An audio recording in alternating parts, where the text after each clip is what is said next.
Hello, everyone. This is going to be the EE310 Midterm 2 review. And for this Midterm 2 review, basically what we're going to do is go over the Laplace transform, convolution, and any of those one-to-one relationships when you can actually apply the use of the Laplace table. And so first, I want to do an example. And this one is going to be using convolution. And so the first one is functions x of t and h of t are shown below. And so it's going to be basically find y of t, which is going to be the convolution of the two signals. So x of t, and then convoluted with h of t. Most of the time, x of t is like your input signal, and h of t is representing the system. And so x of t is going to be given to us, and it's going to look like this. Time in seconds, and then x of t. And it's going to have the shape. It's going to go up with an amplitude of 2, then come back down with 1. So it's going to start sort of like a unit step with an amplitude of 2, and it's going to come back down. So it goes up to 2 and goes only for a duration of 1 second. So then our next one is going to be h of t.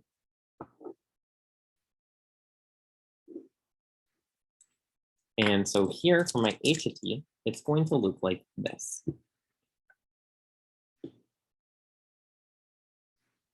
One, two, so up. So it goes up with an amplitude of 2, and it sort of looks like a ramp, but has a slope of 2. You can think of it that way. Then it comes down with a slope of 2. And so first, what I would say is let's do the, so integrate basically the convolution graphically. That's part 1.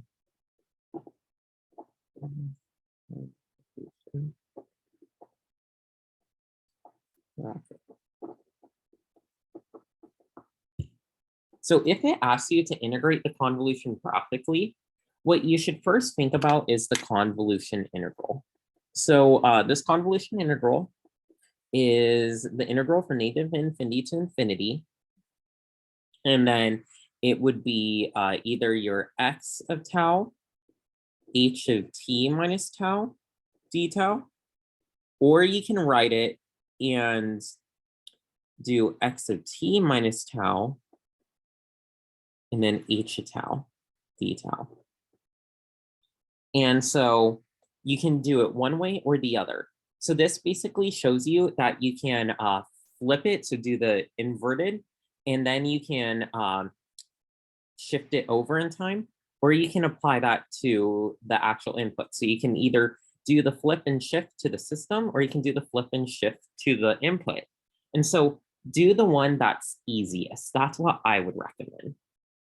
And the easier one for me most of the time is the unit impulse. That's the one I like to try and flip and shift.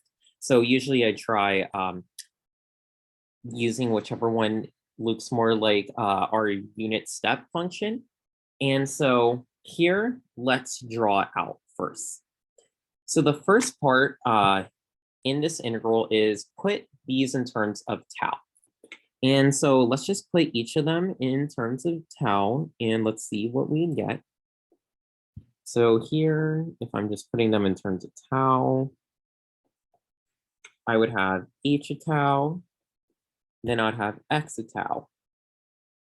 And then my y-axis, that is already labeled, my x-axis would be tau. And this is going to go up, you can see, come back down. This one is going to go up and down. So now we have them in terms of tau. And we know this goes up to 2, 1. This one goes up to 2, 1, 2. Starts at 0, both of them. And since I want to use basically my unit step as a 1, I'm going to invert and shift over in time. I'm going to write this one in terms of t minus tau. So the first thing you should do is look right here. It's a negative tau, so therefore I need to flip it over to the other side. So to draw x of negative tau, I'm gonna see it like this. So here's my tau, 0, -1. Then it's gonna have still the amplitude of 2. The only thing we did is we inverted it. So now we have x of negative tau.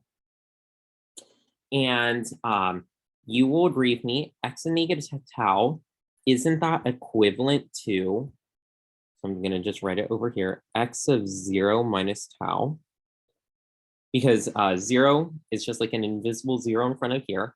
So this is my t, what I'm representing right now. And so we can tell for tau, if we put x of tau on the same graph of x of negative tau, but we can tell for times that are basically less than 0, there is no overlap between the two graphs here.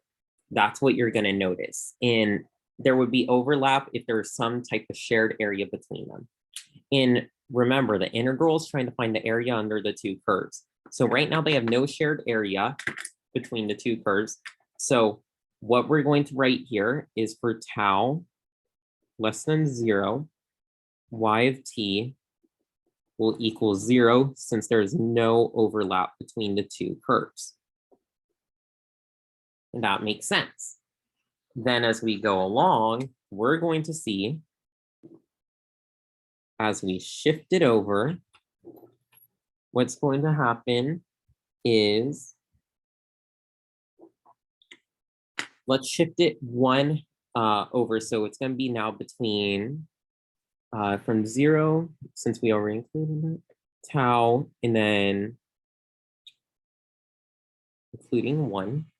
So right now, what we're going to see is that when we shift this one, when we start moving it over, so we're starting to move it to the right, there's going to be some shared area as this x of t minus tau, as we move it to the right, it's going to start overlapping with the h of tau.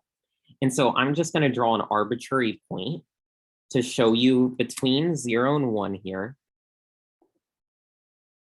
If we have x of t minus tau, so this is my point t, and here is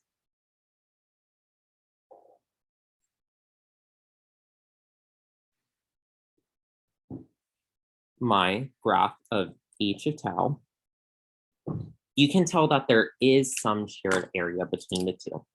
That's given right here. And so when we do write the integral, you're going to notice that when we write y of t, it's equal to the integral from 0, because that's where the shared area starts, right? And the shared area ends at t. So the end of my integral is going to go up to t, and then it's going to be the height of each. So the height of this x of t minus tau is 2, correct? That's the amplitude.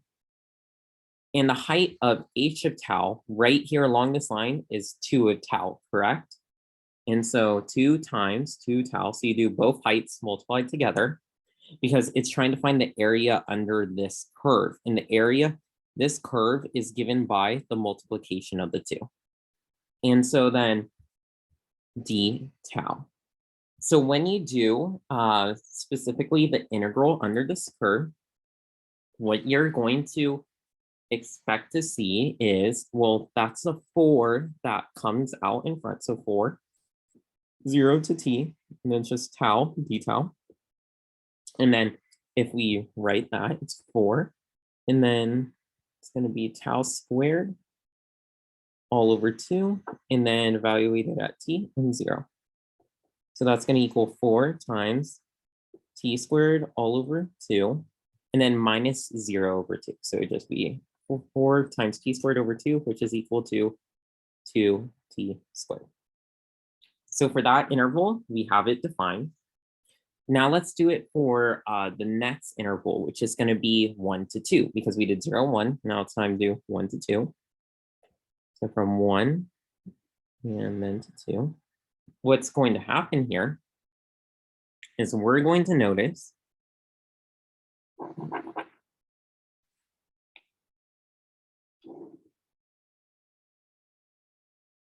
that when we shift x to t minus tau over into this next interval, so if I draw my h to tau first, just so I can get an idea where I should draw my x to t minus tau, it has to be between 1 to 2, where we're going to end at. So here's the next interval. And you can tell the shared area here given by the 2. So here's my x to t minus tau. Here's my h to tau. The shared area here is all under here. So I noticed that there's one line for this segment of the h of tau, but there's a different line for the separate segment of h of tau. So I'm going to split the integral into 2. And remember, my upper bound for the x of t minus tau is always t. And it has a length of 1, right? So can I call this lower bound t minus 1? And so when I do my integral, it's going to be from t minus 1 all the way up to 1. The reason I chose 1 is because I'm going to split it into 2 integrals, because first I want to do just the line here for the first one. So it's going to be one height multiplied by the other. So the height of the x of t minus tau is 2. The height of h of tau is given by the line 2 tau, and then d tau, plus, and then my other integrals from 1, and then the upper limit is t here for the shared area. And then the line for h of tau is given by 4 minus 2 tau. And then it's going to be d tau. And so now that I got those, oh, and I just forgot the height of the other ones too. So 2 multiplied by 4 minus 2 tau. And so you just do the height multiplied by the height, and then you do specifically what bounds for the integral. The reason we had to split it up into 2 was because we had to use 2 different segments for h of tau. One with a slope of 2 and one with a slope of -2, but the offset, or the b, would be 4 if you're trying to make the equation for that line because it goes upwards. Okay, now we multiply, so we're going to get 4 tau d tau, and then that's going to be from t minus 1 all the way up to 1, plus, and then it's going to be 1 to t, and then it's going to be 8 minus, and then 4 tau d tau. So if we're going to take the antiderivative of this, this would be tau squared, and then what would come front? So 2 tau squared, and then t minus, sorry, 1, and then lower bounds t minus 1, plus, and then here we have an 8, so that's just going to be 8 tau, and then minus, and then here we're going to have it be tau squared. So when you take the derivative, that should be 2 in front. So minus 2 tau squared. And then the bounds are going to be 1 to t. And now that we got that, if we're going to solve for this specifically, we're going to notice when we plug this in, it's just going to be 2 minus, and then here it's going to be 2 times, and then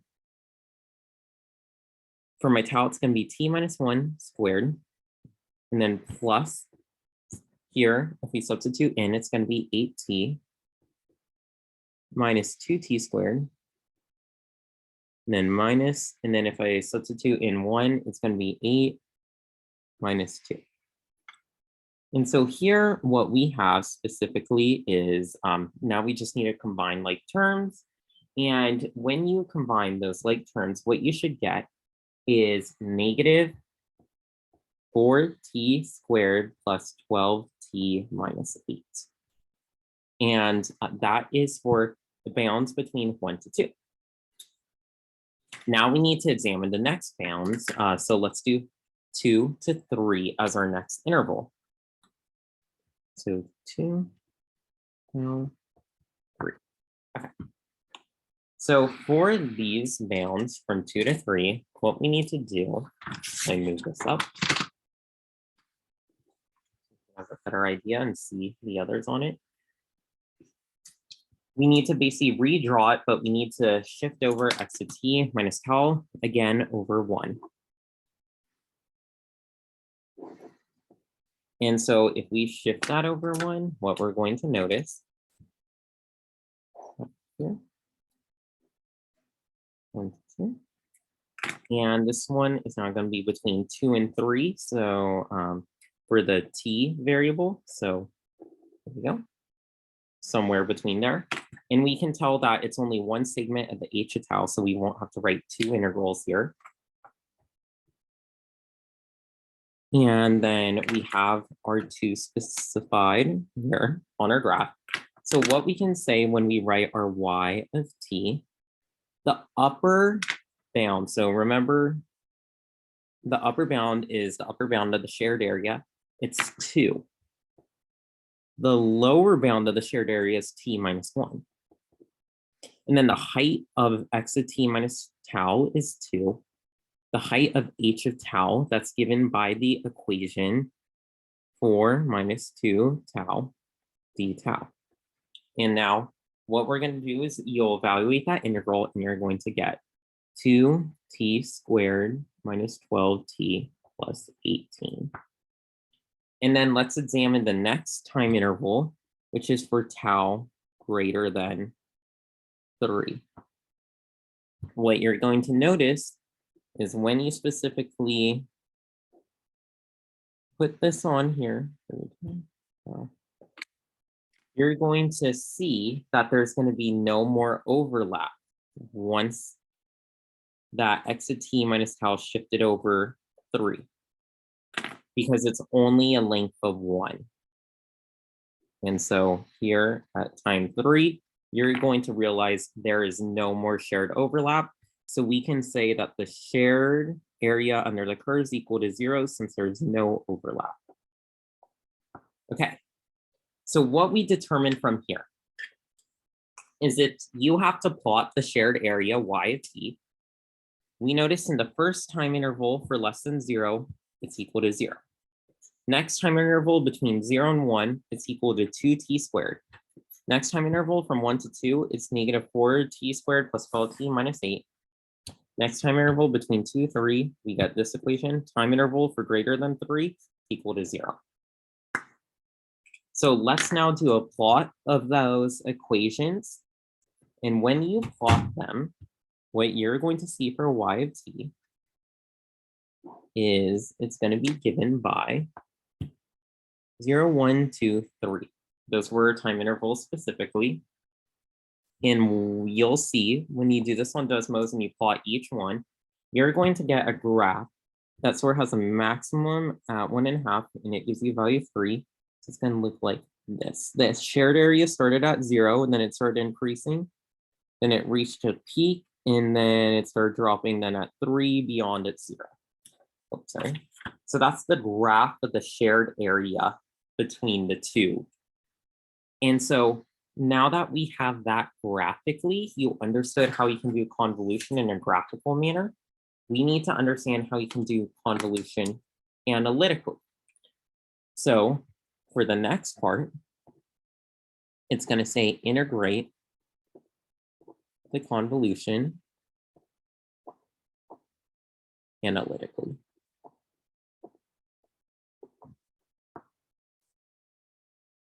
So when we integrate the convolution analytically, remember, that's when I say y of t is equal to x of t convoluted with h of t. And that's going to be equal to, well, what's x of t defined as? X of t is defined, if we're looking here at our graphs again, let me put it right below so you can see both at the same time. My x of t is a unit step that occurs at time 0 with an amplitude of 2. So I'm going to write 2u of t. Then it comes down by 2 at time 1. So I'm going to write minus 2u of t minus 1.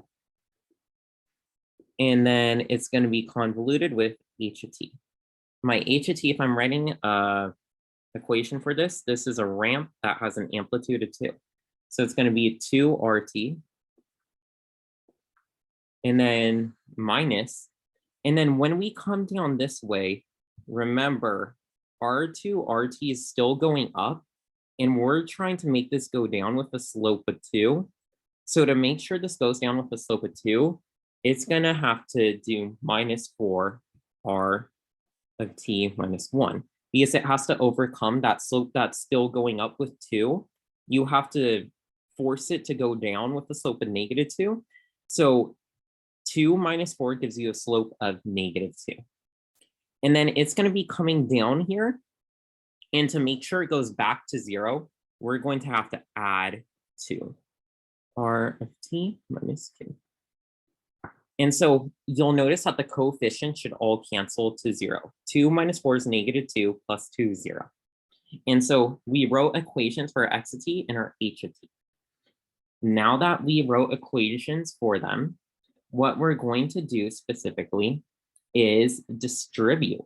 And so let's just distribute in going back to algebra here. We're going to do first term times the first times the second times the third. And so let's see what we're going to get for a result.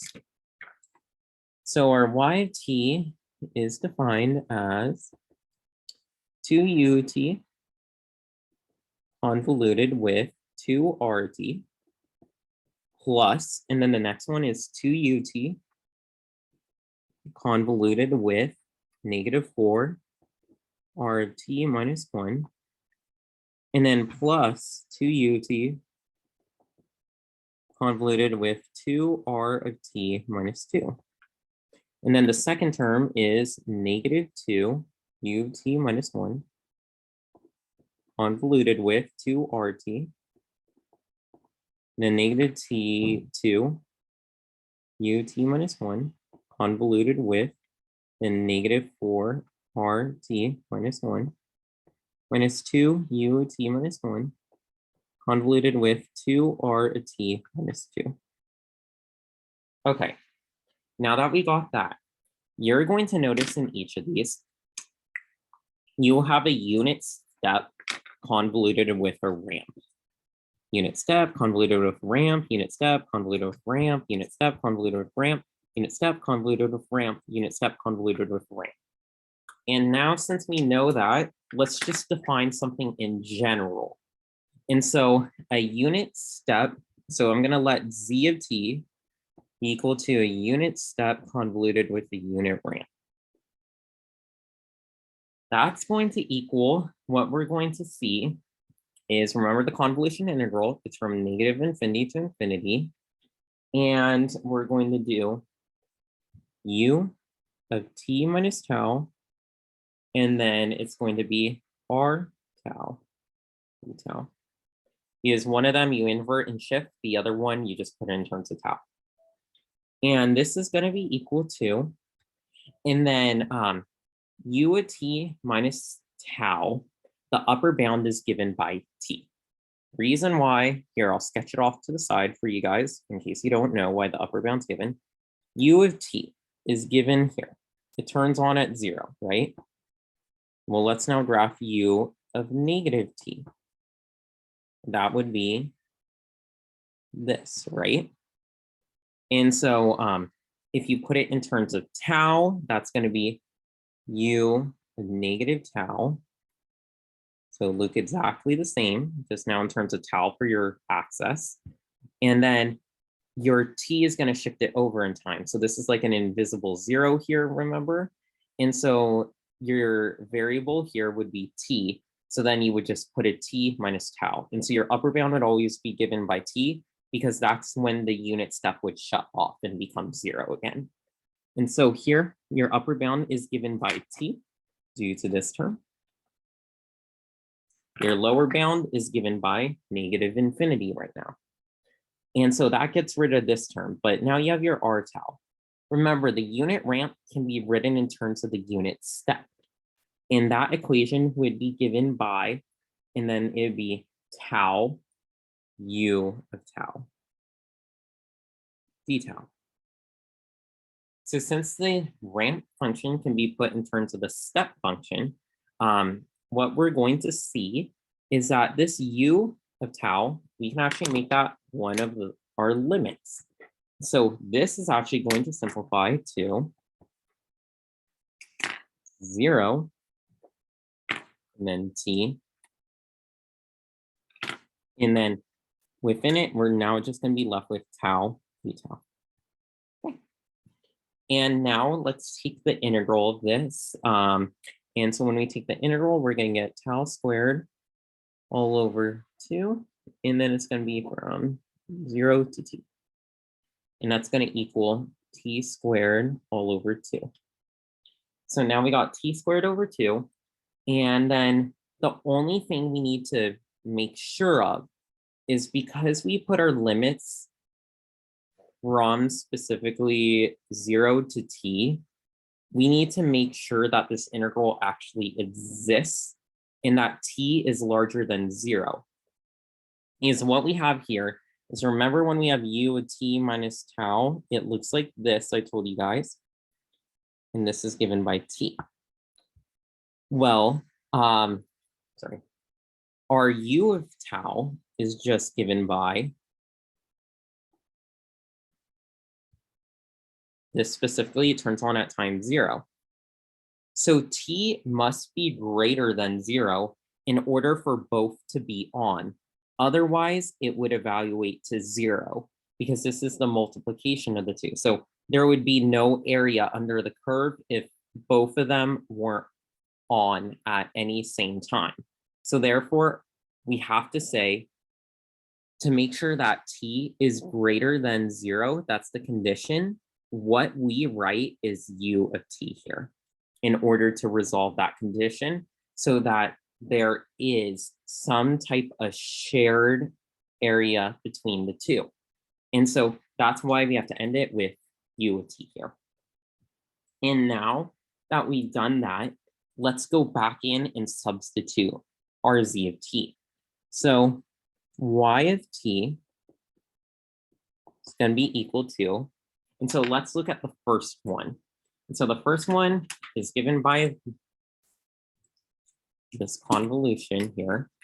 So the coefficients you're going to notice are just going to be multiplied by each other because those are constants, they come out in front.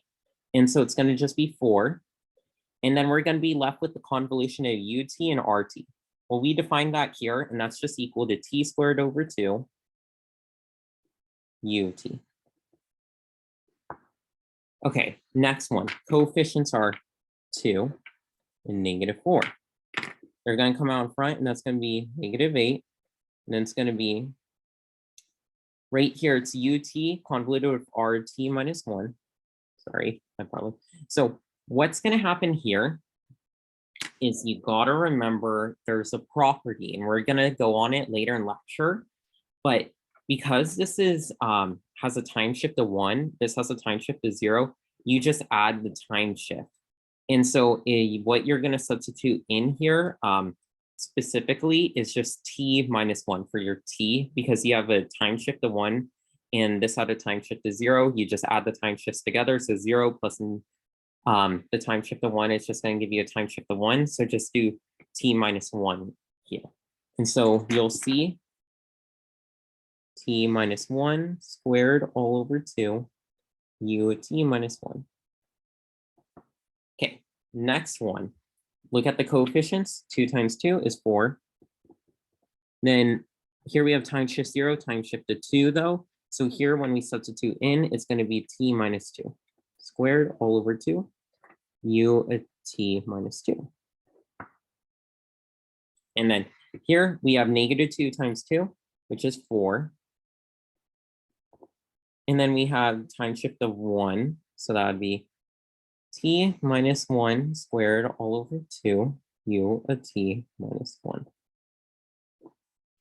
And then here we have 2 and -4. So that would be +8. Oh, sorry, this was -2 with 2. So I actually needed -4 right here. And then this is +8, -2, -4. And then time shift is negative one here. So add them together. That's a time shift of 2. So t minus 2 squared all over 2, u of t minus 2. Here we have a negative 2 and a 2. So that'd be a minus 4. And then we're going to have a time shift of t minus, and then 1 here and 2. So that would be time shift of 3 over 2, u of t minus 3. Okay, now that we got that, what we're going to see specifically is that when I'm looking at this 4 and this 2 are going to cancel and give me just a 2 in front. So if I write this by simplifying all those fractions, it's going to be 2t squared u of t minus 4t minus 1 squared u t minus 1 plus 2t minus 2 squared u t minus 2 minus 4t minus 1 squared u t minus 1. Oh, sorry, minus 2. Oops. And then here it would be plus 4 t minus 2 squared u t minus 2 minus 2 t minus 3 squared u of t minus 3. Okay, now we got to look, is there any similar terms in this that we could combine with others? When I'm looking here, I see, here's a time shift of 1, time shift of 1. Okay, this has a coefficient of, and here's our coefficient here, that add up to negative 6. Time shift to 2, time shift to 2. Here I got coefficient 2, coefficient 4 here. Okay, so now we can simplify this even further. So we can write our y of t is equal to 2t squared u of t minus 6t minus 1 squared u of t minus 1 plus 6t minus 2 squared u t minus 2 minus 2 t minus 3 squared u of t minus 3. Okay, there we go. And that gives us specifically our convolution. So now that we got into that, we are going to now go into the lecture notes. Okay, so we're going to have a cheat sheet here, and we're going to go through theorems in the notes. So any important theorems we're going to write down here. But let's start with the first lecture, which is on LTI and then system properties. And so what we're going to notice is that our convolution integral, it has a few properties to it. So remember, convolution is defined as an integral from negative infinity to infinity, and then it's x of tau, h of t minus tau, d tau, which is equal to x of t convoluted with h of t. Okay, and so now that we got this, that's the important thing about convolution. You're going to notice the 3 properties. One is it's commutative. What does commutative mean? Commutative just means the order doesn't matter. And so it's just x of t convoluted with h of t is equal to h of t convoluted with x of t. And so that means you can write this integral specifically as x of tau h of t minus tau d tau, or you can write it the other way. It's equal to the integral. And then this can be your h of tau x of t minus tau. The order of the variables does not matter. And then the next property is associativity property. So I'm going to write the associativity property. And what I like to think for associativity is the parentheses, the order of the parentheses don't matter. And so if you have x of t convoluted with h1 of t convoluted with h2 of t, and let's say that you do the parentheses around h1t and h2t, that's the exact same thing as x of t convoluted with h1 of t, convoluted with h2 of t, and if you put the parentheses around x of t and h1 of t. So parentheses order doesn't matter. And then another one is distributivity property. So distributivity.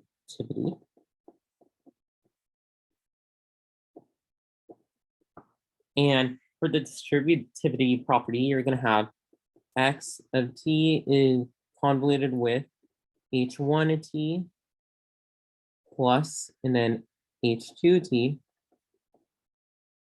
is going to be equal to, so you can distribute here. So that goes back to your algebra basics. And so if you distribute, it's going to be x of t, convoluted with h1 of t plus x of t convoluted with h2 of t. Okay. And then this is another important property that you should know because it comes off a fair amount, is the time shift property. So that's where we're going to see x of t is going to be convoluted with the unit impulse t minus big T. That's going to be equal to x of t minus big T. So the big thing here is that you'll notice you'll have, if we do like a graphical example specifically, your x of t can be anything, right? Like something like blah, blah, blah, blah. And then your delta t minus big T, it's going to occur specifically right at big T. So this is your delta t minus big T. And that is equivalent to saying at that specific point, you're going to have x of t minus big T. And so that's going to cause it to shift over specifically in time by that amount. And so what we're going to notice is it's going to delay. So say that this delay is about this much from the original time is where this occurs. So that's going to actually start occurring like here. And then my signal, I think it's like there. So it's going to shift it over my signal so that it starts actually now at t. And so this is just an important property to know because it comes in handy because it removes the unit impulse from this convolution and it just turns it into x of t minus big T. But the main thing is that watch out for the sampling property. This one, the sampling property does not involve convolution. So it's not a convolution property. That's what you need to keep straight. So your x of t and then your delta t minus big T is going to be equal to x evaluated at big T and then delta t minus big T. And so just watch out for those two. The biggest one here is the time shift property. Just watch out for that one. And then we have differentiation property. Sorry, I know this is a lot of properties right now, but don't worry. Once we get done with them, then at least we can move on to the next topics, but without knowing it, you won't know how to apply these actually and see how they're used. So for the differentiation property, you guessed it, a derivative is involved, differentiation. And for the differentiation property, it basically says this, so you take the derivative of a convolution, so your x of t convoluted with h of t. The nice thing about it is it's only the derivative of one of them. So if you do derivative of a convolution, it's only the derivative of one of the terms. And then it's then convoluted with the other term. And then this is equal to, and this could be x of t, and then convoluted with the derivative of the other term. Okay, and then the last property, finally, with the convolution properties is the integration. If you have differentiation property, you're going to have an integration property. And this one basically just says the same thing almost as the differentiation property. When you take the integral of one of them, so from negative infinity to t, and then say it's the convolution of both, it's going to equal the integral of only one of them, just like how the differentiation was the differentiation of only one of them. Convoluted with x of h of t. It's also equal to, and then it'd be x of t convoluted with, then the integral from negative infinity to t, and then the integral only of h of tau, d tau. And now that, now that we have shown all the properties here, we need to talk a little bit about responses. And so these are the specific properties you'll have to know about. And isn't the sampling property just x of t? Okay, there is another property, Tom, that you need to be aware of, so don't confuse them. There's, I have it here from our first midterm, but that comes down to the sifting property, which the sifting property was taking the integral, and the integral under delta t, as long as it's included, evaluates to 1. And so that's why it only becomes x of large t. Okay. So the next things that the next part that I'm gonna introduce to you, you're going to see unit step response, unit impulse response. You're gonna see those coming on in later lectures as well. So let's just talk about it a little bit. So wait, Brian, can you go back to integration property real quick? So I take the picture. yeah. I'm Got it? Yeah, I'm good. Okay. So the next one you're gonna see is these are a little bit of the responses, I'm gonna call them. So you're gonna see unit step response. The unit step response. So what is that? So basically, we're gonna call that S of t. And that's going to be equal to, in your input here, in this case, is u of t. You're used to writing the input as x of t, and it's convoluted with h of t. And what we're going to see is that the unit step, what I always like to do is just draw it out. So if we want to take the derivative of this, a constant is 0, a constant is 0. So if derivative 0 is just 0, derivative of 1 is 1. Sorry, derivative 1 is 0. But here, what is the derivative of that?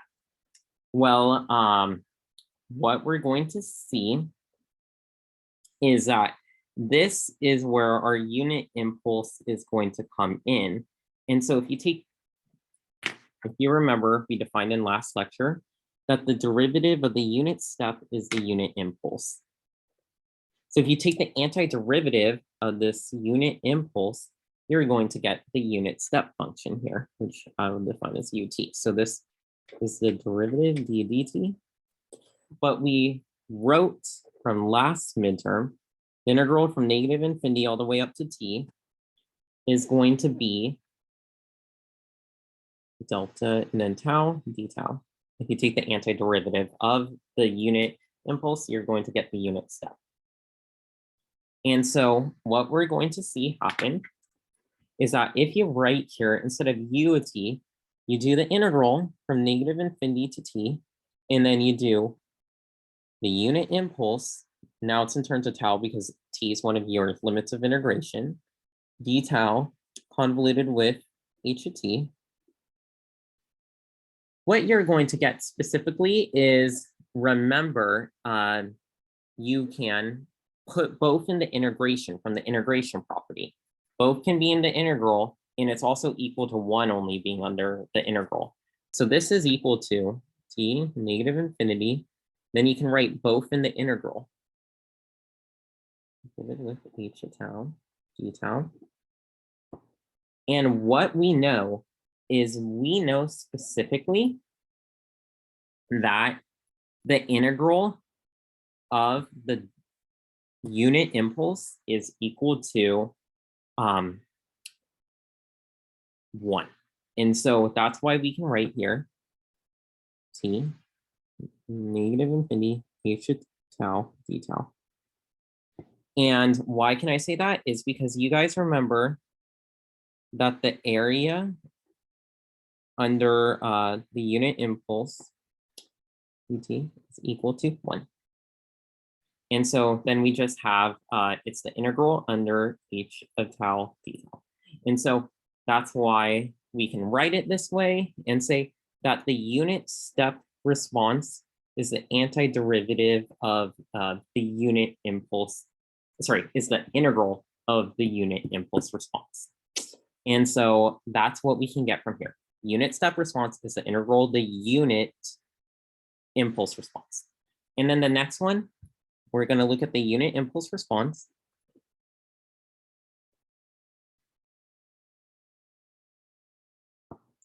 So the unit impulse response, and how are we going to get this? Well, basically for the unit impulse response, it can be found by taking the derivative of the unit step response. Because remember, you can take the derivative of the unit step response to get the unit impulse. So if they say how to get the unit step, you just look at the two pictures and you're like, okay, you get the unit step, I take the integral of the unit impulse. In order to get the unit impulse, I take the derivative of the unit step. So if you're provided one, you can find the other. Just think of the diagrams more. Okay, so to get the unit impulse response, we know that's the derivative of the unit step response. So what we're seeing up here, so we call the step response with S to T, and that's going to be the derivative.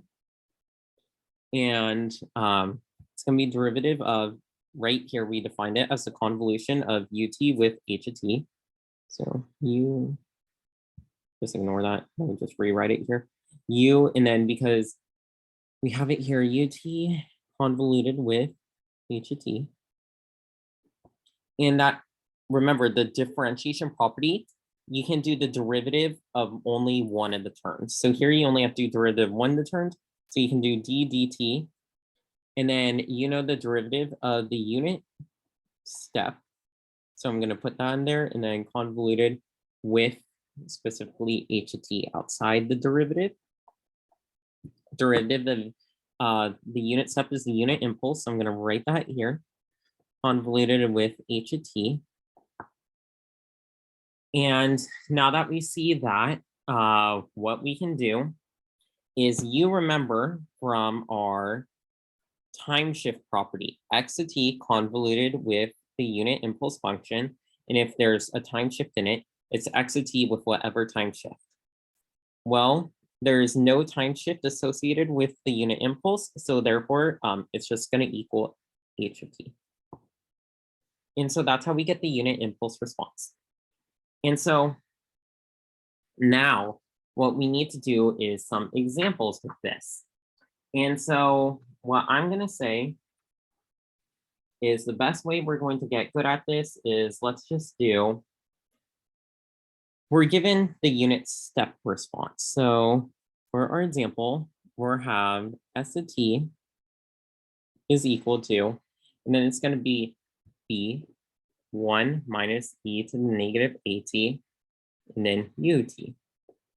So what is the unit impulse response to the system? So what we have is basically, we know the unit step response. So that must mean we have a unit step at the input. And then we have our h of t, which is unknown at this time, but we know it's going to produce the unit step response b1 minus e to the negative at u of t. And so what do we know about the unit step response? If you take the derivative of it, you're going to get the unit impulse response. So I'm going to say h of t is equal to the derivative of the unit step response. And so what we're going to notice is, let's plug in what we have for st here. So d dt. And it's going to be, I'm just going to, because it's just b minus b, and then it's our function. What I would suggest is we're going to involve the product rule here. And let me see, that'd be b u t, and then you can do two separate, because this is just constant b. So this would be your one function, this would be your other function. And so if you do this specifically, you could call this, I think that's what he did too, your f of t, and this your g of t. So when you take the derivative of this big mess, what you're going to notice is, remember, product rule. It's the first. So our first one, if we just put in f of t, so it's the first times the derivative of the second, which, so that'd be d, dt, gt, plus the second, which is gt, times derivative of the first. So that'd be d, dt, f of t. And so for this, our f of t here, if we just now substitute in what we had, b 1 minus e to negative at, derivative of the unit step is the unit impulse, plus, and then gt is ut. Derivative of this, well, it would just be derivative with respect to t, it would be this a term, the negative a comes in front. And so we would get, if we're looking at this, it would become, let's see, this would just be b, because if I distribute it, it'd just be a constant minus this. So the constant, of course, the derivative, that would be 0. So it would be 0, and then b, so that'd be minus, and then negative a comes in front, and then it'd be b e to negative at, and then that would be it. So then this would go and become a b e to the negative at, and then u of t. Plus, and then here we would have our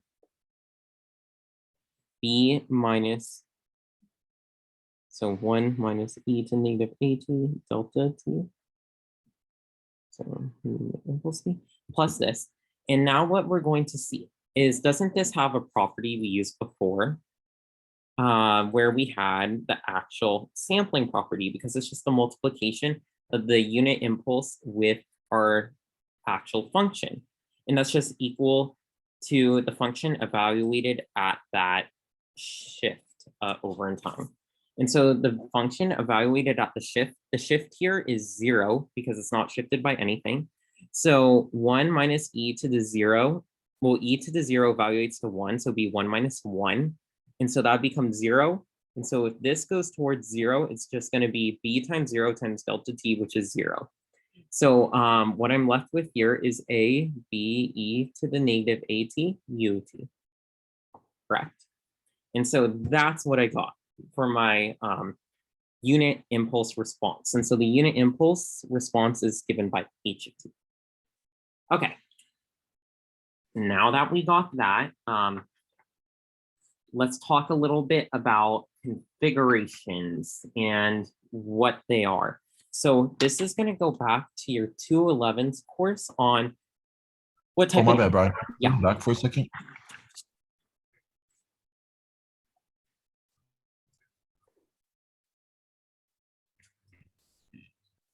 Hurry the fuck up. You're keeping us all waiting, bruh. You're good. Okay. Now let's get to the two types of configurations. So oftentimes what you're going to have in systems, and you're going to see this in controls a lot, is parallel configurations. Parallel configuration. So this is like a block diagram you often see most of the time. And so you'll have like an input here, which is x of t, and then it goes up and it can go to one block, which is h1. And then it's in parallel. You can see sort of how it's in parallel, like if you work with resistors in parallel, because they both share 2 nodes. And so here, then it delivers our output. And so what we can simplify this block diagram with, which I like, is it's just H1 plus H2, and then produces our output for our specific system here. So that's when they're in parallel with each other, which is nice. So not all the time it's in parallel. Another one is series. And what they like to call series is the cascade. And so the cascade configuration, it's basically H1 is in series with H2. So X and T, this is H1, and then we have H2. And then we have finally our output YT. So you can write this in one big block instead of two separate systems. And so that would just become H1 convolved with H2. And then that produces your YT. Okay, now that we went over those, you can just simplify any, and I'm sure you guys are good at circuit simplification. And so all you would do is you look which ones are in series, which ones are in parallel, and you'd use your same circuit analysis techniques. If they're in parallel, you add them. If they're in series, they have the convolution operator defined between them. I always notice that in parallel configurations, they always have the plus sign here. So that always reminds myself to add them. Or the convolution doesn't have the plus sign. So if you're bad at remembering if it's in series or parallel, look out for this plus sign. Okay, now the big thing we have here is within our cheat sheet, I would definitely suggest what you guys need to write in it is you need to have the convolution integral defined. And you can go back in this recording and just view this part. But right here, you need to have the convolution integral defined. And then the next one is you need to know that you can commute them. So you just need to remember this one. They can come in any order. So any order under the integral. And then associating them, the order of the parentheses does not matter. That's what you just need to remember, associativity. Distribute, you can distribute convolution. Time shift property, this one's going to be a big one. I'm sort of thinking he's going to throw a weird example with a unit impulse. And so we need to remember that evaluated, you can specifically do that, just the same time shift for that X of T, and then just take the time shift into account. Differentiation property, you only have to take the derivative of one of them. Integration property, you only have to take the integral of one of them. And so then we get into our responses here, where the big thing just to realize is the unit step response is the integral. So here, unit step response, it's the integral of the unit impulse response. Unit impulse response is the derivative of the unit step response. And so that's what we get here. And now we're going to go into the configurations. If they're in parallel, you add them. If they're in cascade series, you do the convolution of the two systems. Okay, those are the big parts, but now we're going to get into classifying systems. So this is, oh my word, I'm sure he's going to test you guys on this like 100%, because in the first one, he tested us on properties we knew, and he's going to be like, okay, with the new properties you know, how would you consider this a causal or not a causal system? Is it stable or not? And so the number one property is memoryless. And so memoryless, for that property to hold true, remember, memoryless is present value of input, only present value. So I'm just going to write present value there. And basically your LTI system is memoryless if it's unit impulse response. So H of T, which you guys know by now is a unit impulse response, is equal to a constant multiplied by the unit impulse. And notice that this unit impulse is only the present time. It's not shifted to the right or shifted to the left. It's only at time t. So that's why it is based only on the present value. So this is the condition for memoryless. It's a constant multiplied by the unit impulse. So BTW, this is classifying LTI systems. linear time invariant. The majority of what we're working with is linear time invariant, so you know. A causal system. Question. Yeah. For is past plus like t plus one, and then future is t minus one? Past is going to be I'll just give you an example, u of t plus 1. So this would be like, let's say 0. This would be here. Past, where future would be to the right, right? And so it would be, let's see, this is 0 and 1. So my example would be u of t minus 1, correct? Or wait, t plus 1. No, sorry. This would be minus 1 here, because it would be 2 minus 1 gives you time 1, right? And so it shifted 1 over to the right. So this would actually be shifted over 1 to the right. And so then future would be ut plus 1, because if you plug in time t equals 1, it'd be 1 plus 1, which would be 2. And so that's why it would give you a value that's past the time you're looking for. So therefore, it would be on the left-hand side here. Just plug in a time and see, does that give me a time that's greater than the time I plugged in, or a time that's less than the time I plugged in?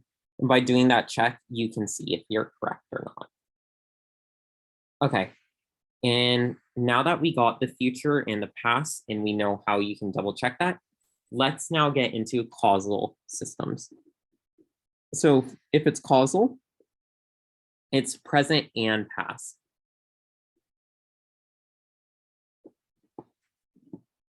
And so what we do is, for a causal system, it basically says that h of t, which is our unit impulse response, is equal to 0 for t less than 0. And so this system here is causal because it's equal to 0 before time 0. But the system here has a value before time 0. So therefore, in this system here, it is not causal. And that makes sense because it's only present in past. And so this one has to be causal where this one isn't. Okay, now that we've done that, we got causal, we got memoryless. And the last one we need to be concerned about is stability. And so for stability, the main thing, if it's stable, is that when you take the integral, the absolute value of h of tau d tau has to be less than infinity. And be careful, this tells you the area under the curve. So the area under that unit impulse response must be less than infinity. And a lot of the times, if he gives you like a cosine wave or something, do not think that the area is going to cancel each other out, because some people be like, oh, this area cancels out this area cancels out this area. But no, it's the absolute value. So it's actually would look like this. And the areas would keep adding up and up and up. So be careful with that approach. Stability, remember there is an absolute value there. And then another one is invertible. This one we haven't really dealt with much, but an invertible system, so invertible, it would be h of t convoluted with h inverse of t would equal delta t. So a good example of an invertible system basically is that what you put in for the input, you should get back out as the output. So x of t, if I put it through my system, which is h of t, and I invert that system, so I take the inverse of it, if I get my input back, that means that this system is invertible. If I don't get my input back, then it's not invertible. So that is what I'm trying to say by an invertible system. Okay. Now that we got that, let's do one example. And so an example here would be, let's do h of t is equal to, then it's going to be 2t e to negative 2t u t plus 2e to the 3t u and negative t plus 2 delta t minus 1. And so let's try applying these first three to it. Is it memoryless? Is it causal? Is it stable? Well, in order for it to be memoryless, it has to apply to all three. Causal has to apply to all three. Stability has to apply to all three. So if you analyze each one individually, that's great, but it has to apply to all three. If not, if one of them is not causal, then the whole thing's not causal. And so memoryless, it looks like it's just a constant multiplied by the delta function, and it's only dependent upon the present value. So here we're looking at it, and we notice that this one only involves the present value, right? This one involves the present value t. This one, though, involves, if you plug in a time like 2, it gives you a past value. And so this one has a past value. So therefore, it does have memory, right? Memory, because it has past. And then if we're looking specifically at these ones here, what we're going to notice is that, is this one written in the form k delta t? No, so this must have memory. It can't be memoryless because it's not written in this form. It has to be written in that form. I don't see a delta function in there, so this one has memory. This one has memory. Is it causal or not? Well, this one, is it equal to 0 for time less than 0? This one, we can tell the unit impulse is occurring specifically one shifted over in the right. So it's not, it is in the past, because if we do 2 minus 1, that gives us 1. So that's a value less than what we plugged in. And so this is in the past. This one is in specifically, let's look, 2e to 3t u negative.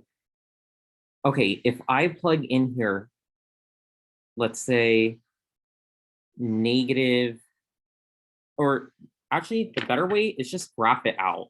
Sorry, I don't know why I'm not graphing it. So e to the 3t, that's an exponential that's increasing. And that exponential that's increasing, it only occurs for values that are less than 0, because u of t, u negative t is this unit step function right here. That's u of negative t. And then 2e to the 3t, that would be going up like this. And so the graph you would actually get is like this. And then the graph you would get from this one would be, let's look at it, 2t e to negative 2t ut. And so that would be something like, will it occur, because ut only occurs after time 0. So this is my ut. This would be e to negative 2t. That's a decaying exponential. And so that'd be my e to negative 2t. And then my 2t is a linear, so 2t. Multiplying them all together, you're probably going to get something that looks like this. And something like that, but we know it's past time 0 because of that ut. So because this one is equal to 0 for time less than 0, we can say that this is causal. So this one fits the definition of causal. This one is a value greater than 0 for time less than 0. So this is not causal. And then graphing out this last one here, This occurs specifically at time 1, where delta function occurs. And so this is causal, because it occurs, h of t is equal to 0 for time less than 0. So that we were able to determine stability of the system.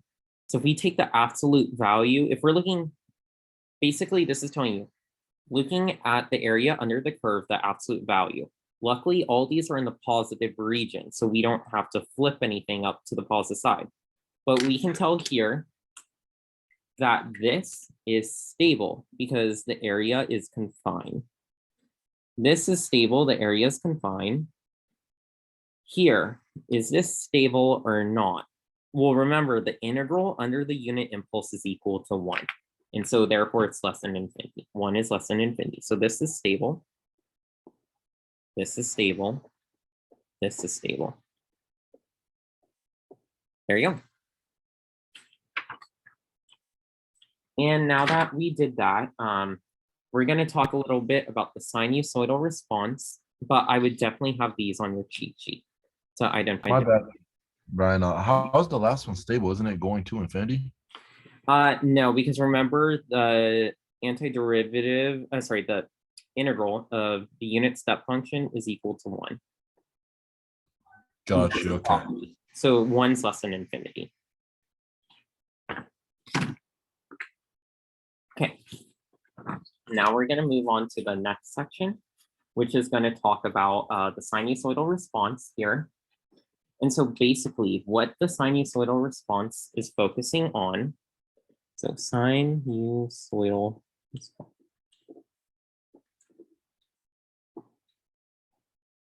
So what you're going to see is that the unit impulse response, which is h of t, we know, and we're going to see the response of the system to the complex exponential.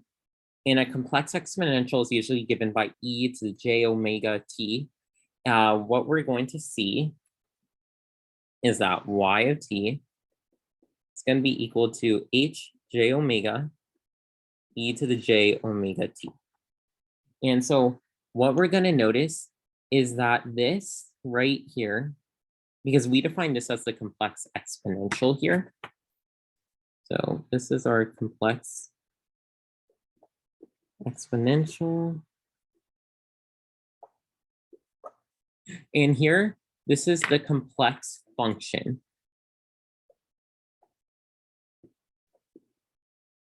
And this has magnitude and frequency to it. And so you can write it in terms of h j omega with the phase of h j omega. And so now that we have the magnitude and phase, remember you can also write this when you have magnitude in front, like your m and then e to the power of. And so you can also write this as e to the power basically of j. And then whatever follows your theta, and the theta here is hj omega. And now that we got that, we're going to realize that hj omega right here. So I'm gonna highlight this. And this is the unit impulse response to the complex exponential. What we're going to see is that hj omega is defined as the integral from negative infinity to infinity. And it's going to be h of tau e to negative j omega tau d tau. And this is going to give you the frequency response.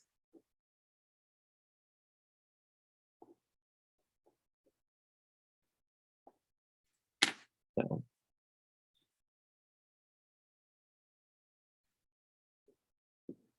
frequency response given right there. And so this is the frequency response of that system. And it's the frequency domain representation. And we're used to seeing a little h of t, which that's our time domain, but this is the frequency domain. So that's why we have a j omega here in capital H. And so it's a function of omega, which is frequency. It's no longer a function of time. You guys are used to seeing what I'm comparing it to is h of t. which is the impulse response, which is a function of time. But here we can see it's a function of frequency. And so we're going to see that this frequency response has a magnitude and a phase angle as I defined up here. And so what you're going to notice is that it does have Hermitian symmetry. And so what does Hermitian symmetry mean? Hermitian, it's also called conjugate symmetry.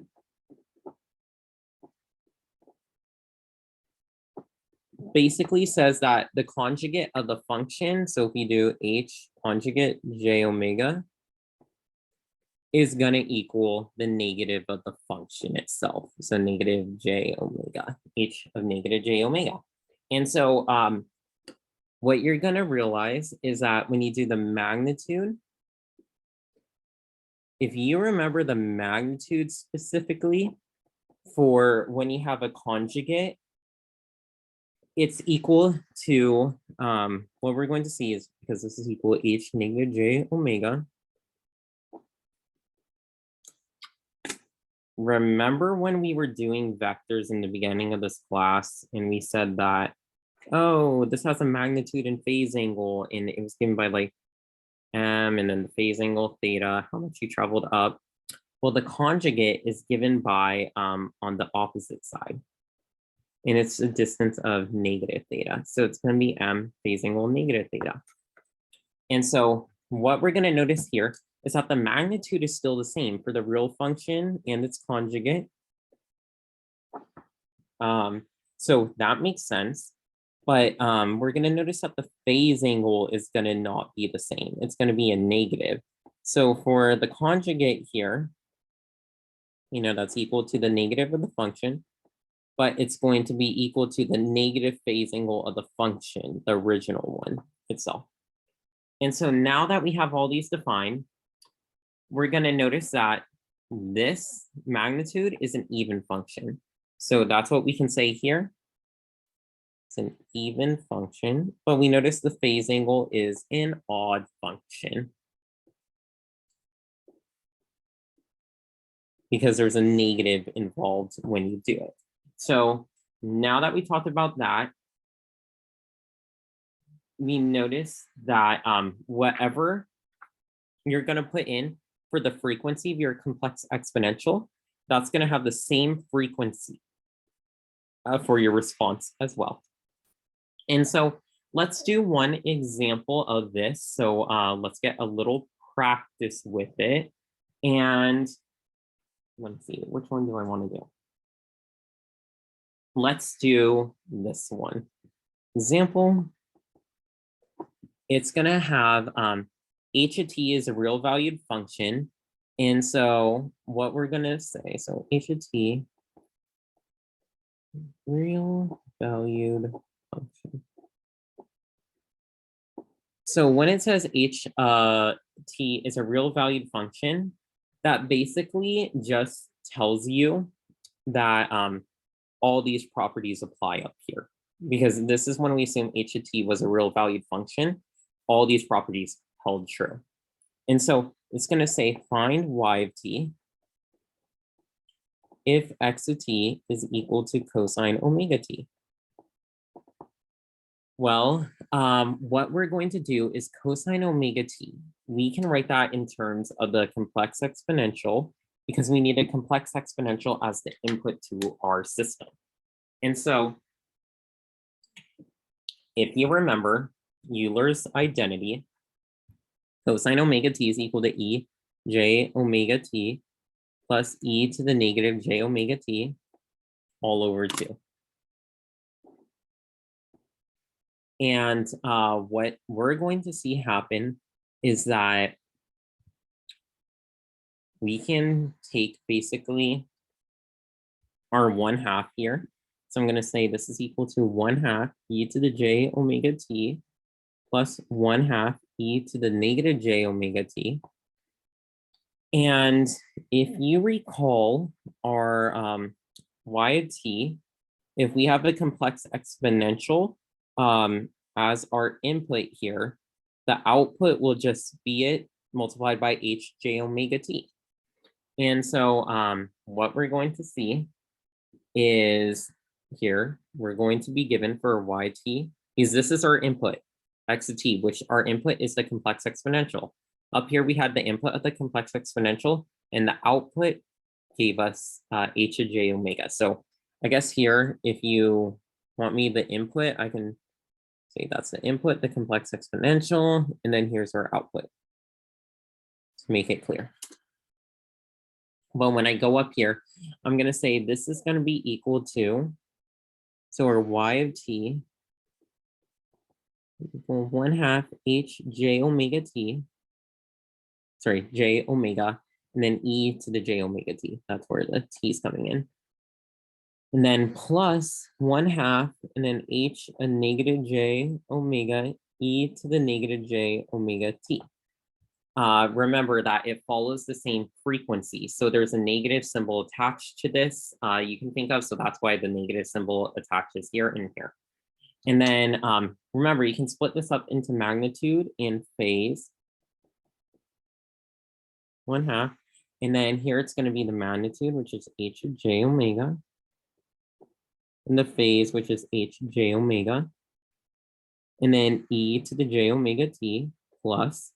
And then we're going to have 1/2, and then magnitude of h negative j omega. And then the phase angle, it's going to be the negative. So it's going to be h negative j omega e to the negative j omega t.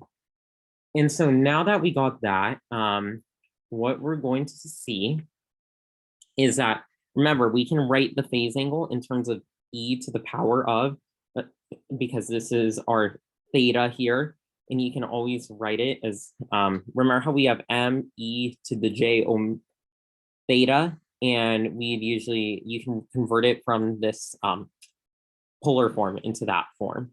And so it's going to be equal to, so let me just write it all out here, y of t is equal to 1/2, and then we're going to have, well, the magnitudes are going to be equal, right? According to the magnitude property up here. So we can say 1/2 and then h j omega, and then multiplied by, and then this is going to be the big one where it's e to the j, and then our phase angle is h j omega, e to the j omega t, and then plus e to the j h, sorry, phase angle h, negative j omega e to the negative j omega t. And now that we got that, what's going to happen here is basically we're going to notice that the only thing that's different is, remember, because this is the minus, it's the opposite phase angle of this one. So we carry out the minus sign in front. And so this would be e to the negative j, and then the angle still of h j omega e to the negative j omega t. So we can write it in terms of h j omega, and then plus e to the j omega t, e to the j, and then phase angle h j omega, all times 1/2 h j omega is equal to y of t. And then what we're going to notice is that we're going to write this in terms so that it's our omega t plus the phase angle, omega t plus the phase angle. And so what we can simplify this to is e, and then it's going to be j, and then omega t comes from here. So that's where I get my omega t. Then we're going to substitute in for this our phase angle, which will represent with phi. And then plus e to the negative, and then it's going to be wt plus phase angle here. And then we're going to be able, just carry this down though, don't forget it, j omega, which is equal to, and then here we're going to have, well, you can tell this is e to the j omega plus e to the negative j omega, and therefore divided by 2. That is cosine, if you recall. So it's going to be h j omega, the magnitude comes out in front, but 1/2 times e to the j omega plus e negative j omega, that is cosine of omega t plus phi. And that's our final solution. What you need to know, what happens to it specifically. So that is everything you know, and then you can just tell them what you substituted in for phi, or you can rewrite it with the phase angle of hj omega. But that is your solution to y of t. Okay. Now that we talked about that, another important thing is just to keep clear, what does it mean by frequency response? What does it mean by magnitude frequency response? What does it mean by phase frequency response? But what you need to write down on your cheat sheet here, I would definitely have this in Hermitian symmetry.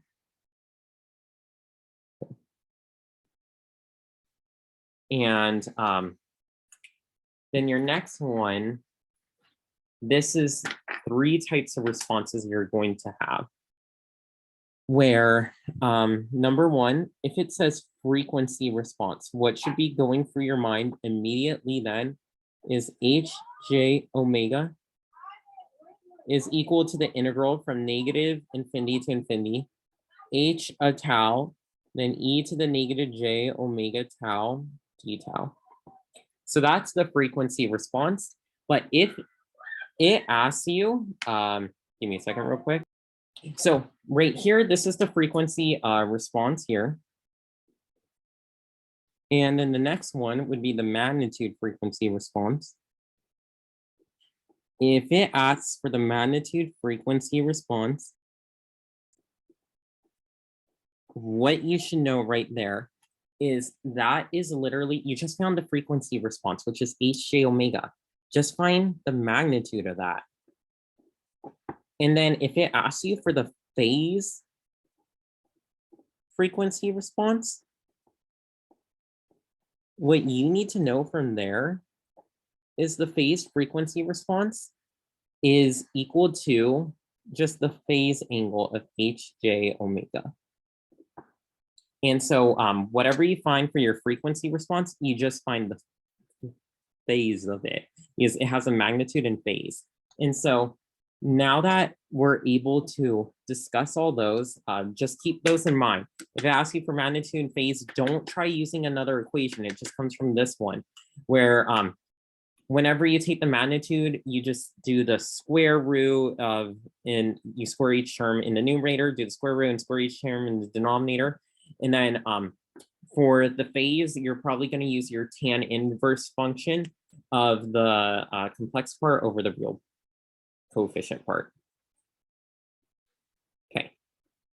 Now that we see that, an important one that we're going to talk about later, so that will finish off our lecture note on LTI system properties.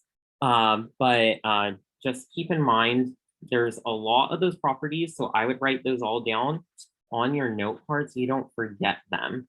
And then the next one is on the Laplace transform, which this one will probably fly by quicker because we're used to seeing it. So the Laplace transform. And so when you get to the Laplace transform, the biggest thing you need to notice is that the unit impulse response of an LTI system, which we know as h of t, little h of t, I should say, the response to the system to the complex exponential input is x of t equals e to the st, where s is equal to basically sigma plus j omega. But a lot of the times he likes to define the bilateral Laplace transform, and that's where this is going to come in. And what he likes to use for this is the output of the system. So he wrote it as yt is equal to, and then he had specifically the frequency response multiplied by e to the st, where e to the st was the complex exponential. And so this was complex exponential where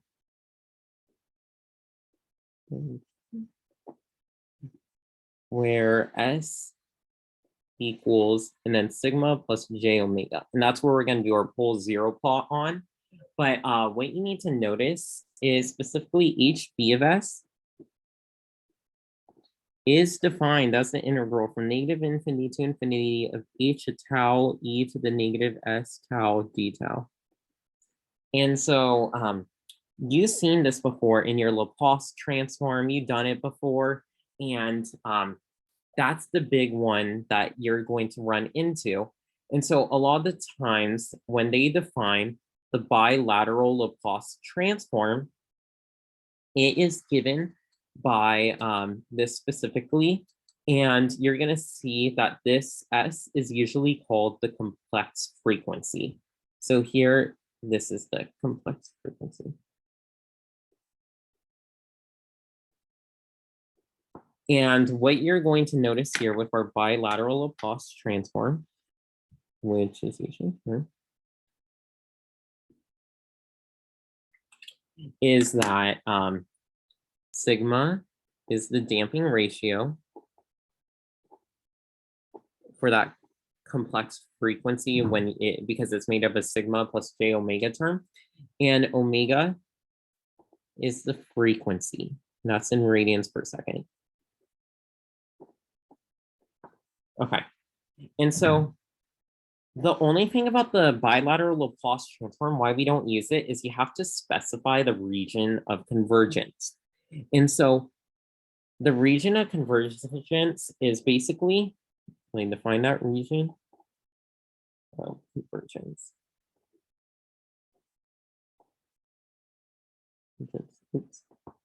It's the region in the S-plane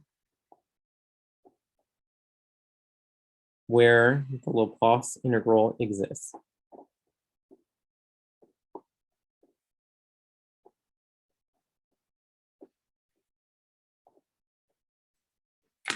And so the complex frequency S is over the whole S-plane.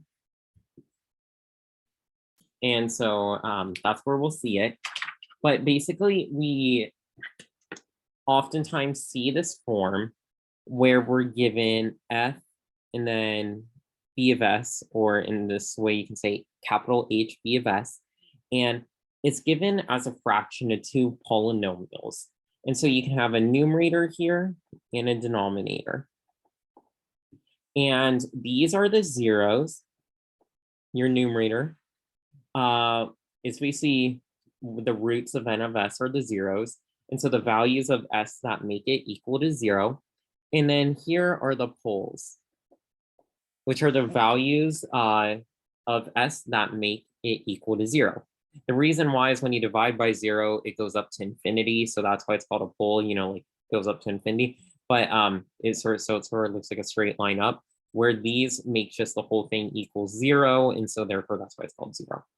And so when you see your S-plane, the biggest thing to know about is within your S-plane, you have a complex frequency, j omega, and then you have sigma. And that's the damping ratio. And your poles are shown by X's and your zeros are shown by O's. And so I like zeros, they just look like the shape of a 0, and then the other one must be your pole.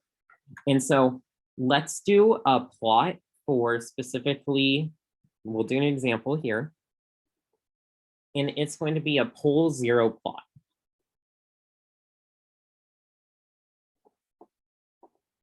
And so for the transfer function, and so it's going to be f of s is equal to, you're probably used to seeing it as h of s, sorry, because we defined it as h bilateral s. So I should have defined this as probably h of s. That would have made it easier, the transfer function. And then here, instead of f b of s, we can define it as h b of s. And so it's easier just to keep all the notation straight. And then this would be 6 multiplied by s minus 3 all over, and then let's say this is s, and then s squared plus, and then here it would be 2s plus, and then 1. And so here, if we write this out, what we're going to notice is it's going to be 6s minus 3, s, and then it's s plus 1 squared, right? Because take half and square it, and then half of this is 1, square it is 1. So that gives me this perfect term. And so what we're going to notice is that there's a repeated root here, but here's our zeros. Here's our poles. And so what's going to happen is that we have one repeated root here where we have, so let's do the zeros first, I guess, because they're in the numerator. So it's at s equals 3, because that's what would make this go to 0. And so s equals 3, remember we have sigma plus j omega. There's no complex term, so it's going to be at 3 specifically. Then we're going to have this one, which has a pole at 0. Then there's 2 poles at -1. So we're going to symbolize that with them right next to each other. So it looks like that. So we have 1 pole at 0, 2 at -1, and 1 0 at 3. And so what we have here is our pole 0 plot. And so now that we got that, let's do one example with the bilateral Laplace transform.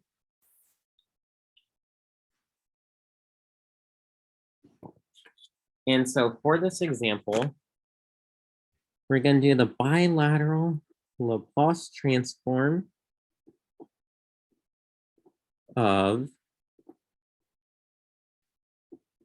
and then what we have here is x to a t. So example, or x to t is equal to negative e to the at u of negative t. And so remember, when you have the bilateral Laplace transform, it is equal to, so your capital X of s, that means you're now in the frequency domain, it's equal to the integral from negative infinity to infinity. And then it's going to be whatever you have up here as your input. So this is negative e to the at u negative t, and then multiplied by the complex exponential e to negative st, and then dt.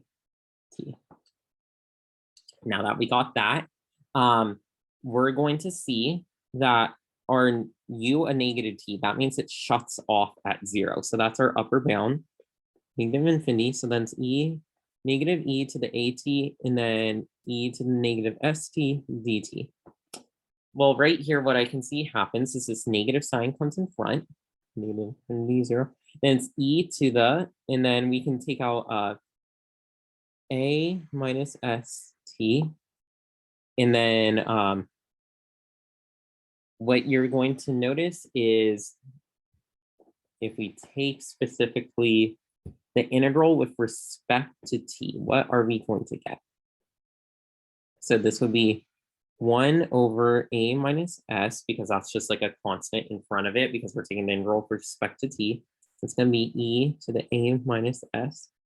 And then t, then evaluated from 0 and then negative infinity.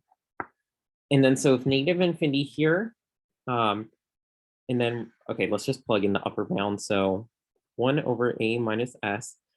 And then we're going to see that this would be e to the power 0. And so that would be just 1 minus, and then this would be 1 over a minus s e to the, and then this would be negative infinity.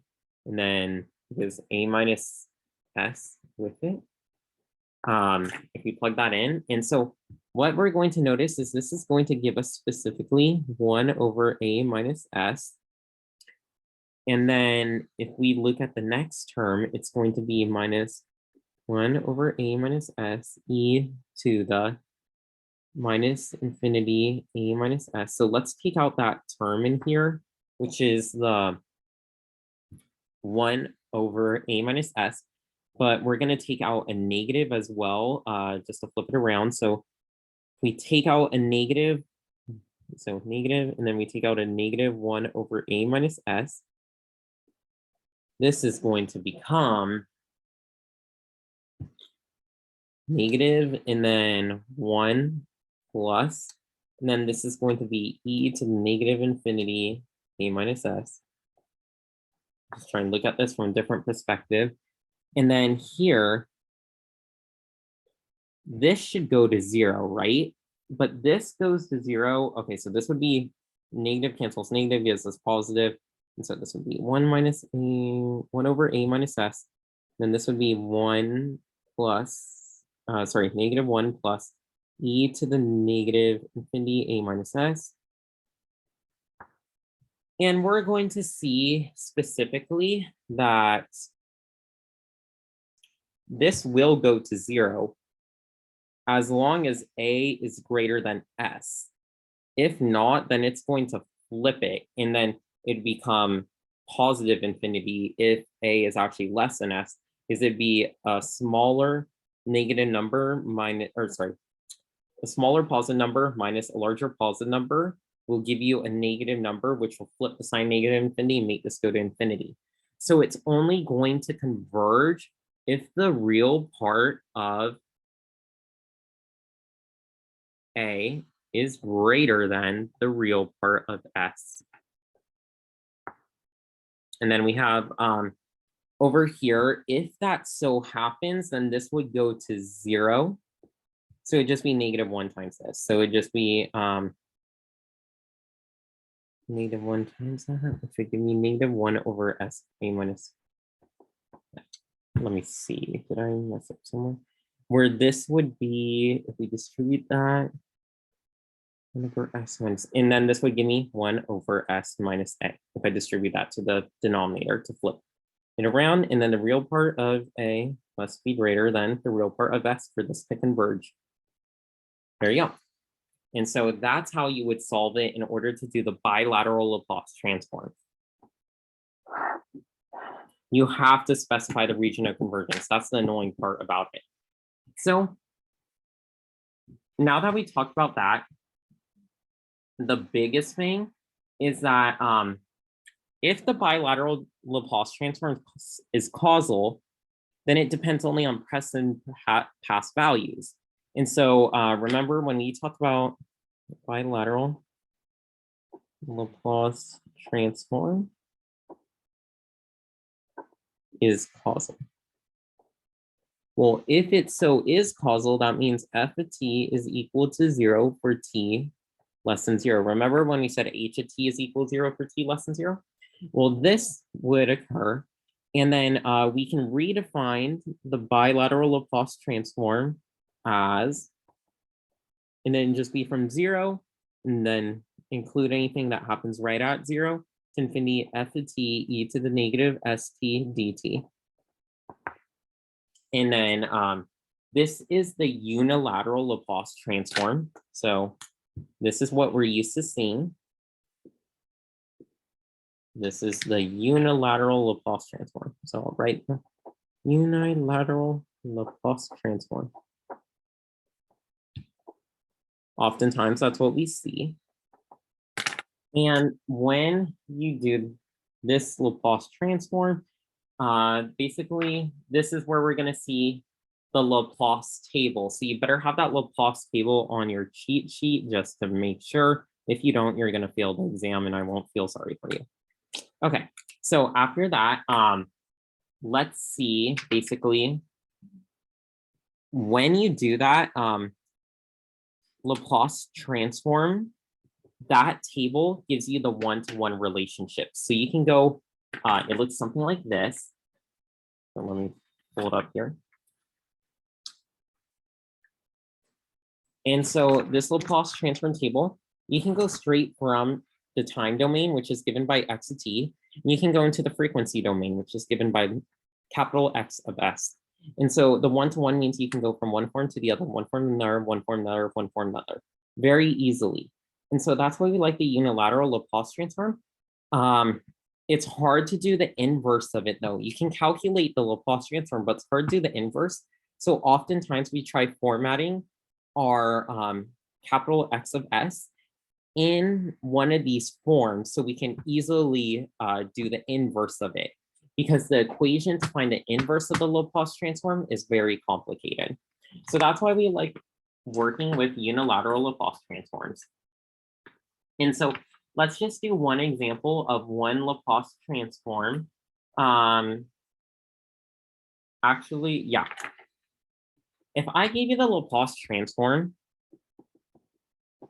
and I was like, hey, take the Laplace of t, u of t, you could start out and you could be like, okay, if it said unilateral Laplace transform, actually, it'd have to specify unilateral Laplace transform.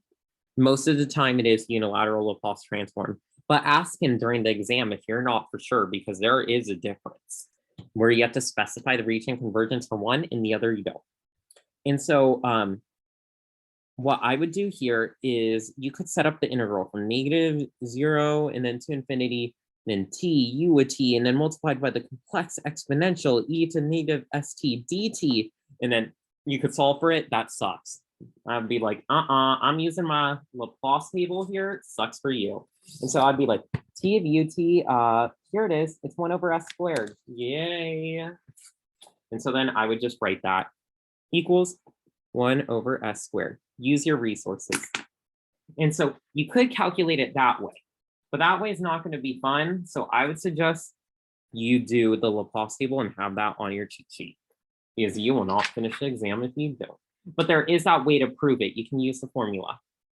And so what they like to show for that one-to-one relationship for the unilateral Laplace transform is oftentimes they write f of t, and then they show the Laplace symbol, and you can go straight to f of s. And so that's one way they like to write it, just so you know. Okay, now that we covered that, let's get a little into the next part, is the Laplace integral, specifically all the properties you need to be familiar with. So these are just going to be cheat sheet properties you need to have down. And I'm going to just zoom through it for 30 minutes through this one, because it's just properties that you guys have either covered before or seen in the homework. Okay. So I'm going to call this Laplace transform properties.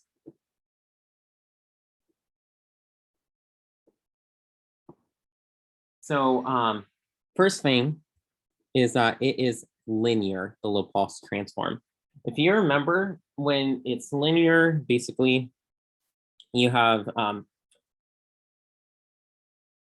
it's homogeneity and also time scaling. Remember, for linear time invariant system, it's linear and it's also time invariant. And so here we have a of xt plus b of yt. And you can go straight, take the Laplace transform of this, and you can get a to the x of s, and then plus b to the y of s. So you can tell it goes from the time domain into the frequency domain here. And those constants in front, same thing happens here. They're moved over here as well. And we have the additivity property. You can add them in homogeneity here for linear, because it's also both are there. So big thing is homogeneity, which is multiplying by a constant, and then additivity. Got it. Okay, next one. Let's do the time shift property. And so the time shift property would be, so get in number 2, time shift. This is the one that you just want to be familiar with when you see in the Laplace transform table. So if you do a time shift in the time domain, what's interesting about that is when you go to the Laplace domain, you're going to notice that's going to multiply by e to the negative st0, and then it's going to be capital X of s. So you multiply by an exponential when you do time shifting. The weird thing is keep this straight, because frequency shift. The two are very similar, but one includes the negative, one doesn't. So be careful. And so you could have e to the s 0t x to t, and then you take the Laplace transform of that, and it becomes capital X of s minus, and then the frequency shift.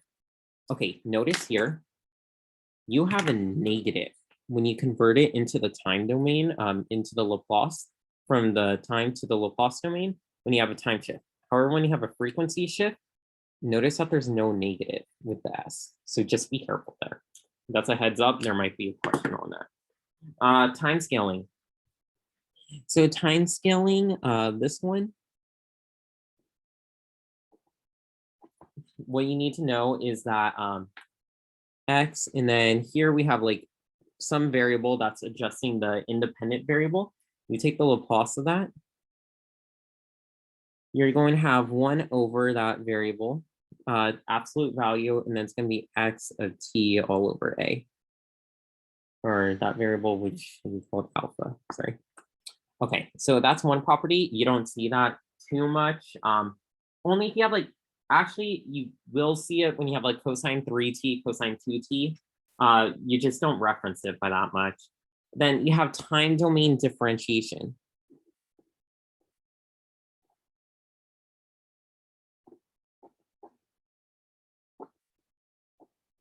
In time domain differentiation, this basically shows you that if you take the derivative, okay, this one people confuse a lot, so be careful. Like, trust me, you use this one a lot. It's at s of capital X of s minus, and then it's lowercase. So in the time domain still, this is referencing time domain right here. And then 0 minus. And so if you're, okay, this is time domain. I want to make sure you guys know that it's not, it's the initial value from the time domain, but also this is approaching it from the left-hand side. So if you're dealing with a unit step function here, and you're looking at the initial value, the unit step function, if you're approaching that from the left-hand side here, it's going to be 0. So you know. And so don't think x is 0. Oh, it's 1. No, it's approaching from the left-hand side. Remember that notation there. So just be careful there. And then I just want to do another example where you'd have the second derivative.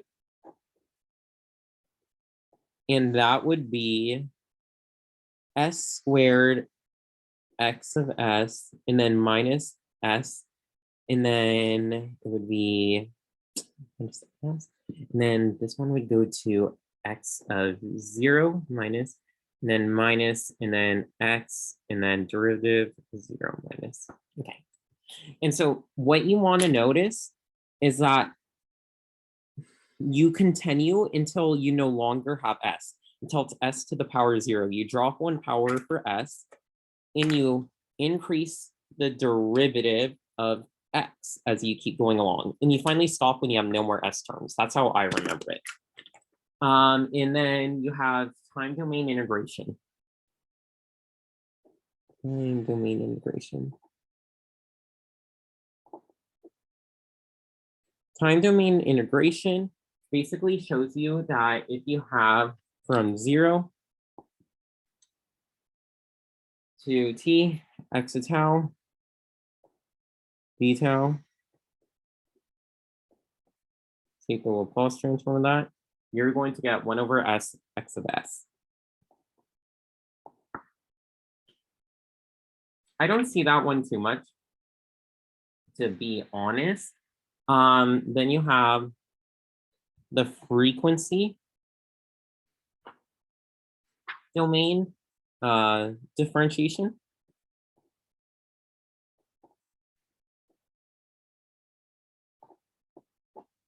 Property in this one basically says that if you have negative t, x of t, and then you're going to take the Laplace of that, that would be the derivative of your frequency domain. And then the next one is the convolution property. This one's the biggest one. And so you guys need to know that. You're going to hear this over and over and over again. the convolution in the time domain. So let me write convolution.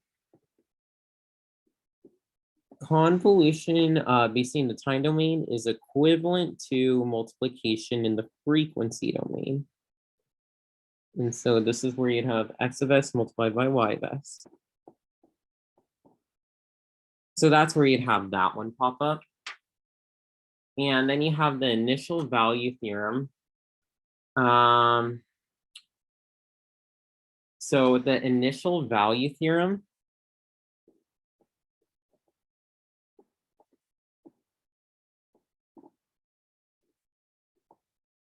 basically what that would say is the limit as t goes to 0 of x of t is equal to the limit as s goes to infinity, s of x of s.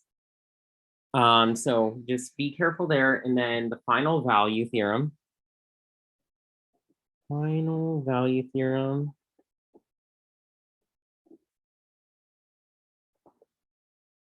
Just be careful when you do the initial value theorem, there's an s multiplied by it.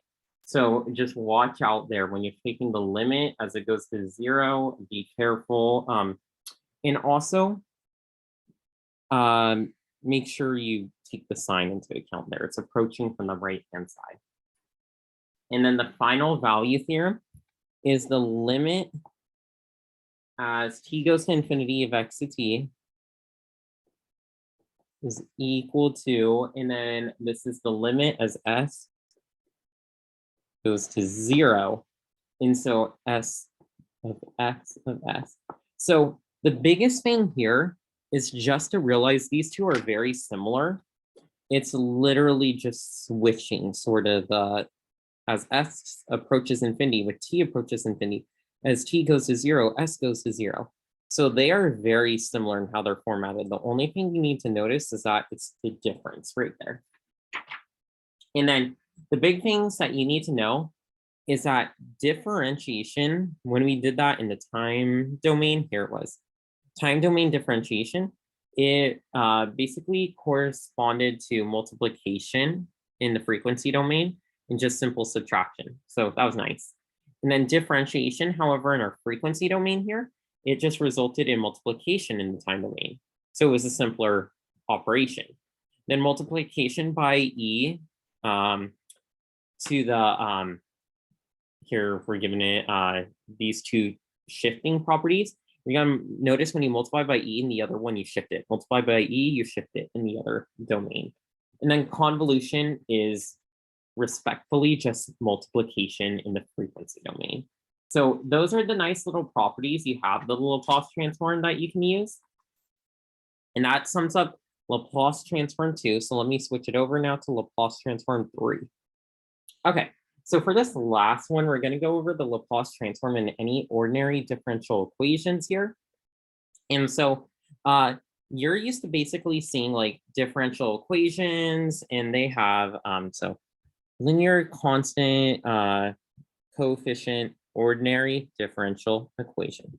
So that means that the constants in front here, so you're used to seeing, let me just give you an example. I feel like that's better. d3yt all over dt to the power 3 plus, and then here we'd have d squared yt all over dt squared plus, and then dyt all over dt plus, and then here it's yt is equal to, and then let's just take the first derivative so I don't go off the page, dx to t dt plus, and then x to t. Then here we have a constant in front. So the constants are linear. So they will not exceed. So basically, what is that trying to say by saying you have a linear constant coefficient? And so a lot of the times, if it's linear, they're usually, because it says linear constant, it has to be constant. And so therefore, a lot of the times you see these in circuits with resistors, inductors, capacitors, and then this could be like just numbers 5, because those are what those values are. They're just constant, they don't change. And then 4, and then we are, it's just like anything that's constant. So resistors, inductors, and capacitors, those values do not change. And so they are constant. And therefore, we're going to notice that when we're considering linear constant coefficients, ordinary differential equations, a lot of the times this is like a subsystem within subsystems, but we're going to use transfer functions in order to solve for these. And so that's where the majority of the time it's going to come from. So let's just do some examples with it. So the first one I want to get into, for example one, is that it has a linear constant coefficient ordinary differential equation given by dy over dt plus, and then ayt is equal to xt. And then basically here, it says the initial condition is y of 0. And so what we're going to notice is when we take the Laplace transform of this, you can take the Laplace transform of both sides. And what happens is when we take the Laplace transform, it wants the unit step response here. So it's specified specifically unit step response of the system.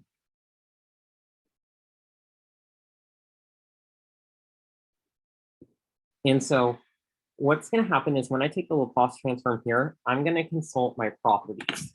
And so I put them all in a table that I'm going to show you from PowerPoint. And so within this table here, I'll zoom out so you can always pause the recording and come back to it. But these are what are the properties we need to be familiar with. And so what we're going to look at here is the differentiation property. So we're taking the derivative right here specifically in property number 6 here, and you can notice what happens as a result. And since our initial conditions it said here, it's given by y of 0, so we know. Okay, so what's going to happen is it says find the unit step response. So what do we do? To get the unit step response, basically, we're going to, you'll notice what happens. Let me just get into it first, and then you'll start seeing why I'm doing the Laplace transform of each side. So we have s, y of s, if we're following that one property, minus y of 0, the initial condition, plus, and then here it's just a y of s, and then it's equal to, and then on this side it's x of s. And then if we're wanting to solve for y of s, get it by itself, let's group it together, y of s, and then s plus a, and then is equal to x of s plus y of 0. Divide both sides in order to get y of s by itself. That's equal to x of s plus y of 0, and then all over, and then it's s plus a here. Now that we got that, what we're going to notice is let's, divide this into 2. So I'm going to have 1 over s plus a multiplied by x of s plus, and then 1 over s plus a times y of 0. This side is going to give me the external input. So usually we call that the particular. And this side is going to give me the initial conditions. And usually you say that's the homogeneous side. And so now that we got that, what's going to happen here is we know our external input, it said unit step response.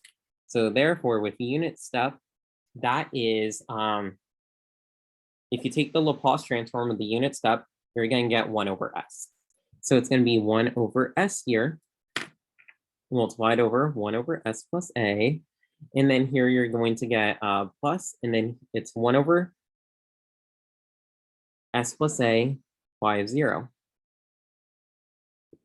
And now that we know that, you're going to use partial fraction decomposition here. And how do I know how to use partial fraction decomposition since this is equal to y over s? Well, for this partial fraction decomposition, what you would do is you have to look at the type of roots it's given and everything. But when you do that, we'll get into it later so we have actual numeric values. But giving it right now is just -1 over a over s plus a. and then plus 1 over a, and then over s, plus 1 over s plus a, y of 0. And then here is where you're going to see you convert it back into the Laplace domain. So that's using the table. And so when you convert it back into the Laplace domain, it's 1 over a e to the negative at u of t. Because it was unit step response, right there, it's unit step. So that's telling you it's causal because it doesn't occur for time less than 0. And so you don't have to worry about the bilateral Laplace transform. 1 over a u of t plus y of 0, and then e to negative at u of t. And then when you do that, you're going to get y of t is going to be equal to, and then y of 0 minus 1 over a, and then e to the negative at u of t plus 1 over a u of t. There you go. And that is it. And so basically there, that just shows you how you can use it. But we need to actually dissect this transfer function and see what is there that actually relates to it. And so this transfer function, we write it as f of s is equal to the numerator over the denominator, and it's usually a fraction, 2 polynomials. And when usually this is the exponent of like s to the power of m all over s to the power of n, and then plus blah, blah, blah, and then you finally get like it ends in some constant. Then plus blah, blah, blah, and then ends in some constant. And so what we like to say is that when m is less than n, so that means the denominator is larger, it's strictly proper. When they are the same, that means, when n is the same or n is greater than m, it is proper. And then when m is greater than n, then it's improper. And so that's what we're going to get there. And you already know when the numerator is equal to 0, that gives us the zeros. And when denominator is equal to 0, that gives us the poles. And so you have a lot of cases with these. And all of these cases basically show you, do you have real roots? Do you have repeated real roots? Do you have distinct complex roots, or do you have repeated complex roots? So there's 4 types of cases you can get into. And so a lot of the times it depends on what you're working with, and you're going to see that as well. And so what I would suggest when you're going and working with these, try identifying at first. Let's see, let me try giving you like maybe a little cheat sheet to it. You can have 3 types of cases, so 3 cases. And for these cases, with the last few minutes we have, number 1 is you have real and distinct roots.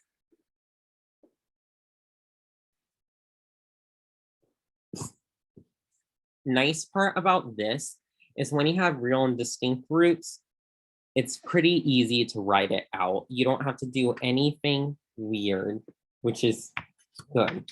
And then the next one, so basically you can write it like when you're taking the inverse Laplace transform, you're able to get it in the form s plus and then some number and then plus b, then over s plus number, where these are different, of course. They're not the same repeated root.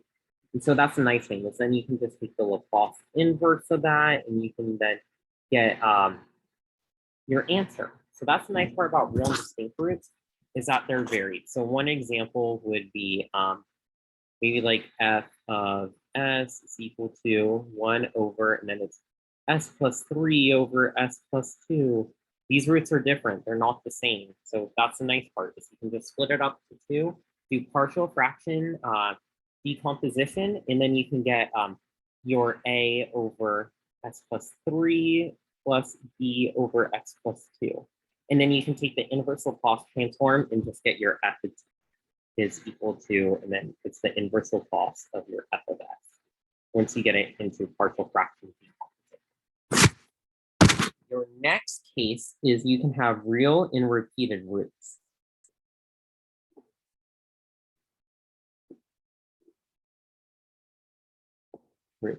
And so when you have real and repeated roots, one typical example you can run into is, let me see. Ooh, this one. If you have like f of s is equal to, and then it's 1 over, and then let's just say it's like s times s plus 3 squared. When you do the partial fraction decomposition of that, it's going to be equal to, and then it's a over s. And then your next one is going to be equal to, sorry, plus b over, and then it's going to be s plus 3 squared plus c over s plus 3. That's the best way you can put it. And then when you go to solve specifically for your coefficients, let me see, what's the best way? Give me a second real quick to think this through.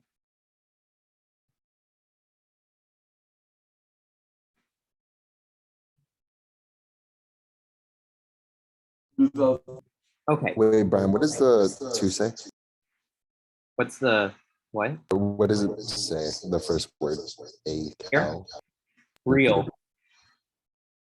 Real and repeated.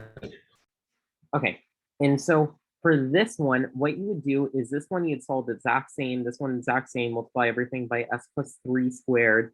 But when it comes to this one, when you have to multiply it, so if you're solving for a, you would do a equals, and then it would be s times f of s, right? And then you evaluate it at s equals 0. B, you would do it as s plus 3 squared of f of s, evaluated at s equals -3. C would be equal to, and then this one's going to be the derivative. Once you multiply everything through by s plus 3 squared f of s, and that would be evaluated at s equals -3. So you actually take the derivative of it. And then after you do the s plus 3 squared and multiply that all through and evaluate it, then you're specifically, you take the derivative. Okay, so the step order you should do is you should multiply everything through by s plus 3 squared. Then you take the derivative, and then finally you plug in s equal to negative, and then whatever it is, your number there. And so B, yeah. Oh, so I was just gonna ask you, why are we taking the derivative? Because this is a repeated root here. So that's why you have Oh, to. so it's repeated, you take the derivative. Got you. Thank you. And so the best way, if you have a second derivative, I know the case is going to change specifically, and that would cause us to have a, if there was a second derivative here, so let me do another example here, which is f of s is equal to, and then it's 1 over, and then we would have, if it's like cubed or something, so it'd be over s plus 3 cubed, okay, equal to a over s plus 3 plus b all, oh, sorry, s plus 3 cubed plus b all over s plus 3 squared plus, and then c all over s plus 3. There's a pattern that repeats to this where a would equal, and then it would be s plus 3 cubed f of s, where s is equal to -3. Then b would equal, and then it'd be the derivative, and then it would be s plus 3 squared f of s, evaluated at s equals -3. And then c would equal, and then this would be, it's always 1 over the power minus 1. And so the power was 3. So it'd be 3 minus 1. So 3 minus 1, so this is always your power. And then factorial. So that's a relationship because in front of all these in secret, this is the power of right here what we have. Let me think, because this is the first one we do. So it's 1/1 minus 1 factorial. The next one is 1/2 minus 1 factorial. And then here we're going to have specifically s plus 3 cubed. And then this is the second derivative. I forgot to write the second derivative in front of here. B s squared, and then this would be second derivative of s plus 3 cubed f of s, then s equals -3. So this would where you'd be involving the second derivative here. And so then when you're using the second derivative, it comes from your, okay, wait, let me think. Your derivative, use the derivative and then -1. So, okay, you just add 1 to your derivative here. So that's why you look at the power of derivative, and then you add 1 plus 1. So the power derivative here is 2, plus 1 gives you 3. So 3 minus 1 factorial, that's what you get in the denominator. So that's why you'll see 1/2 when they do the second derivative. There's a pattern that repeats here. And then just be familiar with that little pattern that can exist. So when we go up here for your real and distinct roots, it's very easy because the roots are distinct. You can write them out separately.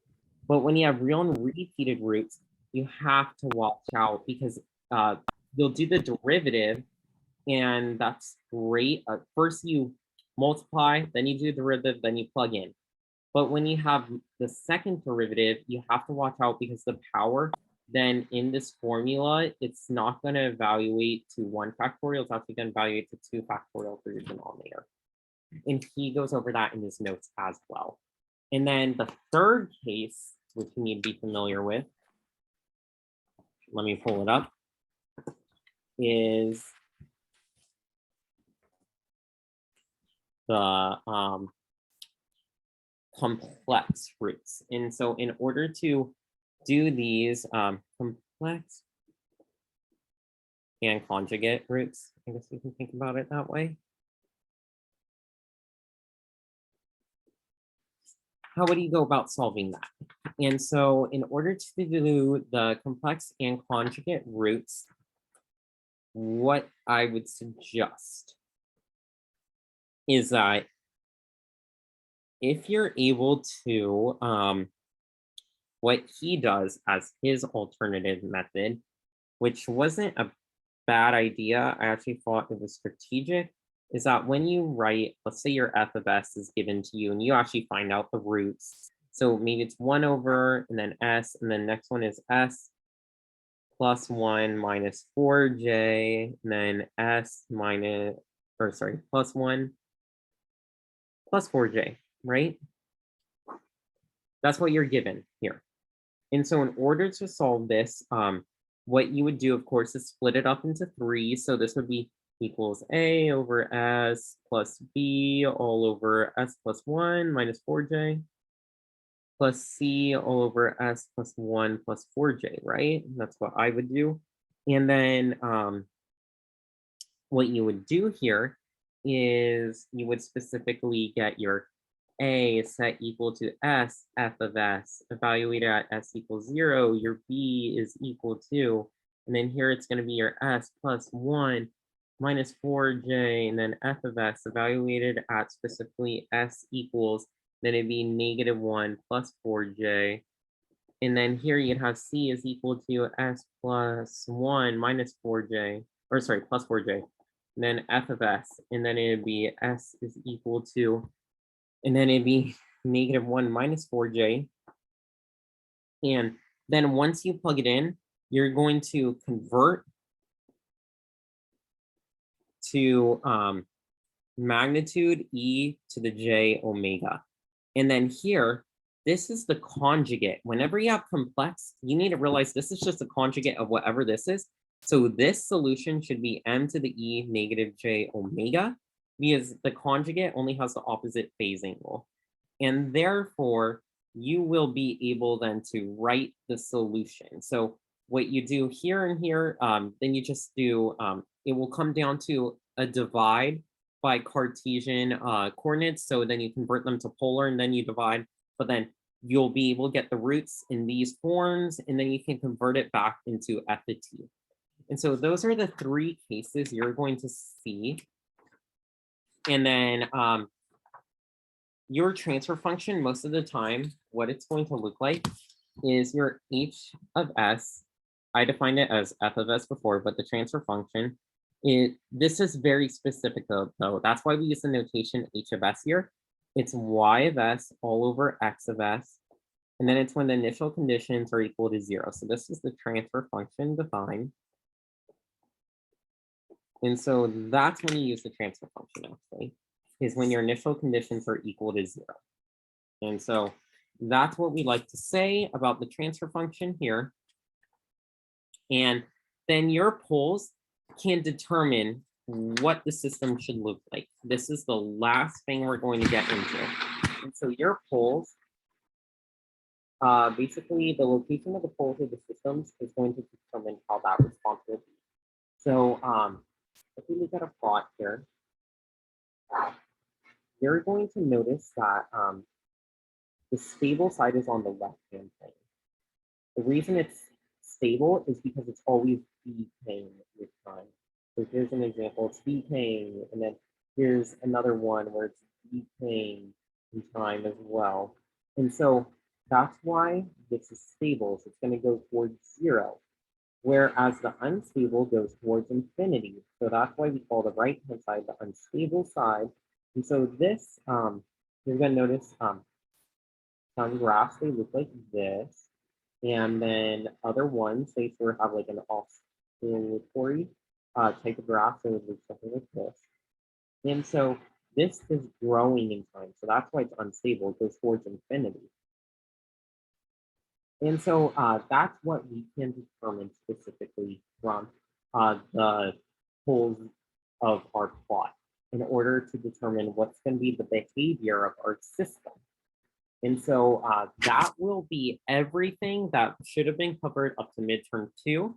So good luck studying, and hopefully that covered all the key concepts. Review the homework, review all the lecture note examples, and I will now pause the recording.